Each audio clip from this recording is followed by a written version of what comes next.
just happens to be that. We can so talk they're about flawed? No, they're hardly flawed, but they're struggling. Genetically Folks are making flawed. their word. Hardly. Not absolutely. But, okay, do Asians have this problem? I mean, a lot of communities have problems. A lot of whites have these problems. Oh, but so that's not just Black and Hispanic. No, but why did you bring up Black and Hispanic? Because the magnitude is ominous. Here's the clip of when he was on your show. And this was, I had never seen this until I was preparing to have you on the show. This was a dismantling like I haven't never seen before. So let's just watch it. It's about a minute and a half long. Let's watch this. I want everybody to plan, look down the road 6 months. Yes, your husband lost his job. That's why you need to sock away some money when he's gainfully employed. Yes, they foreclosed on your home. That's why you need to have a network, a community, friends, family members, money put away. But think about Don't it, have the kids. Half of African Americans in the state of California, roughly half of Latino families, have no access to a checking account or an ATM. Things we take for granted. They don't have a checking account. What's wrong with them? And well, because they don't have the resources to sock those things away. Why do we have them? A lot of different reasons, but roughly half those families don't. Why do Armenians have them? But where they end up is in check cashing places. But I want to know why those groups. Why those two groups don't have access? Well, a lot of it just happens to be that. We can talk they're about flawed? No, they're hardly flawed, but they're struggling. Genetically Folks are making their word. Hardly. Not absolutely. But okay, not. Do Asians have this problem? I mean, a lot of communities have problems. A lot of whites have these problems. Oh, so that's not just Black and Hispanic. No, but why did you bring up Black and Hispanic? Because the magnitude is ominous. But why so many of them? It just happens to be the magnitude. That's the way God planned it? Not at all. Well, what happened to them? There are a lot of issues, and that the communities are struggling. A lot of new immigrants. Struggling? A lot of different reasons. Lack of Hispanics opportunity. Have been here. Blacks have been here longer than we've been here. Well, we can surmise. What about Asians? They were put in internment camps. Yeah, in fact it all initiated out of San Francisco. And the Chinese Exclusion Act came out. So are they the check cash? Are they the check cash? A lot of Asians certainly do. Oh, so why don't you conclude them? The only reason why is the magnitude. There's so many more. The magnitude in percentage. But there's no way to figure out how that happened. We could talk about it. You know what I'm dealing with? I don't want to have a sociological debate. Sure, why would you? No, here's why. Why would you want to do that? Because the person from the Times wouldn't write good things about you if you did that. No, that's not the case. Because I want to deal with reality. No.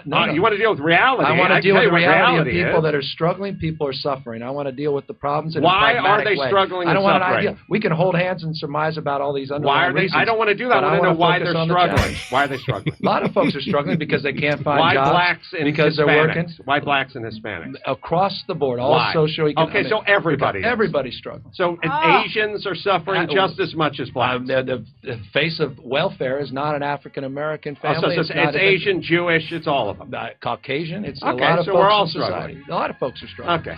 For more of Adam Carolla. Okay. It was unbelievable. There's another 50 minutes of that, by the way, if anyone wants to watch it. I mean, the littlest bit of pushback on his stump speech, and he completely disintegrated. That was so. I guess so. He's not coming back on after that, no? Well, it's been 12 years, but who knows? The day is young. He may show up next week. So I mean, there are actually, there could be answers to the questions you were asking. He didn't have any of them, but he made the proclamation. And then as soon as you put, well, why do you say that? No, I'm not really saying that. I'm saying something else. Well, why are you saying that? Well, let's say this. And that was mind-boggling, the way he just jumped from point to point, moved the goalpost, changed the subject, and denied what he had just said. That was really, I mean, I'm sure you could do, a master's dissertation on just that clip right there about the psychology of Gavin Newsom and most of those types of politicians. That was just stunning to me. So I would say that guy's a sociopath. Well, he is. He brought up, we talked about traffic. He had an insane answer to that. We talked about the homeless issue. I told him it was basically drug addicts and people with mental issues. He told me that's not the real picture of homelessness. I said, yeah, it's all drug addicts and people with mental issues, and it's or both. He told me verbatim, the real picture of homelessness was a divorced mother of two that had a full-time job who got paid minimum wage. I said, that's not the picture of homelessness. This is 12 years ago. I mean, no wonder he's fucked up homelessness so badly. He was telling me it's a bunch of moms who had full-time jobs. So, do you think the whole, why don't they take, instead of sending $100 billion to Ukraine, why wouldn't they send $100 billion to build drug treatment programs and hospitals for those people? And we used to have mental hospitals, and they got rid of those. That didn't start under Reagan, which a lot of people think that it ended under Reagan. It started in the 50s. They started to get rid of mental institutions, and now we don't have any place to put those people anymore, and we need a place. So what do you think is ever going to happen with this homelessness problem in the richest country in the world? They just don't seem to want to actually fix it. What do you think is going to happen? Well, saying, spend $100 billion, and I know what you're saying. We spent $24 billion. We got nothing but more homeless. So in terms of spending the money, whether it's the high-speed rail from Bakersfield to Merced or the homeless thing, first off, I don't want to give that money. I'll give that money to the Tunnel to Towers guy to build something for us.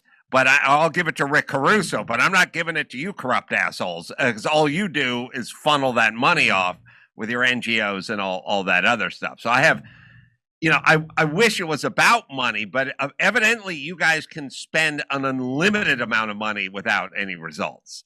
So we got to figure out, to me, it's not so much about spending the money, it's who's spending the money. Yes, it's who's spending. That's exactly right. It's who's spending the money. Come see us on tour. We're going to be in Toronto, Red Bank, New Jersey, Northampton, Massachusetts, Concord, New Hampshire, Oxnard, California, Rutherford, New Jersey, New York, Edmonton, Calgary, and Vancouver. Go to jimmydore.com for a link for tickets. Hey, if your clothes are made of polyester, you may want to hear this. Check out this recent interview I did that delves into global microplastic pollution. Tap the video link right here to watch now.